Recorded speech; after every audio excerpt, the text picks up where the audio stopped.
Salve, Festival da Arte e Cultura, MC Narandá, junto com a Sorrá. Acredita em mim que eu conto a sua história.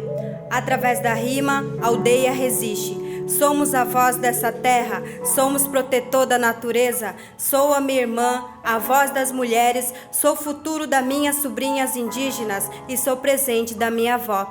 Assim eu vou rimando sobre minha cultura. Nós indígenas sempre sofrendo muito, mas nunca paramos de lutar. Somos atacados por racismo e preconceito, mas temos a esperança de que a igualdade vai chegar. Peixe xerra e cunhangue o mombe ko angandai kwai ba empo o jehu varra sirmão e ko nhondi ve ko angai ko vai guiracha o veve é.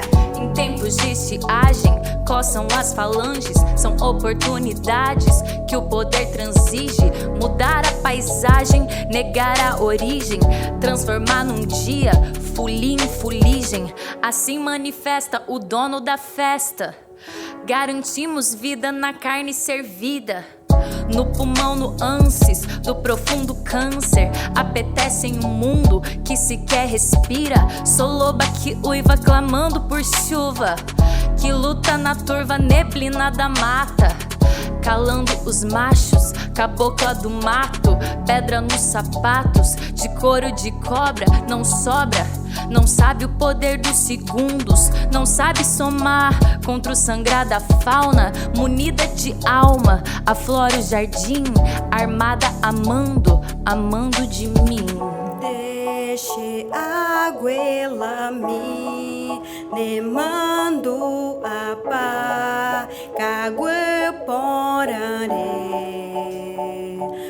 oi membá minha avó querida, tu lembra das matas verdes que tinha? Onde está agora minha avó querida? Tu lembra das matas verdes que tinha?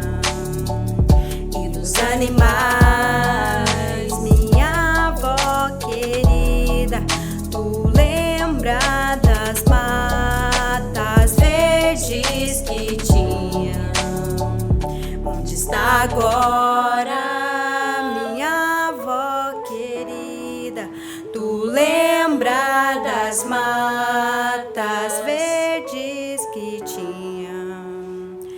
Onde está agora?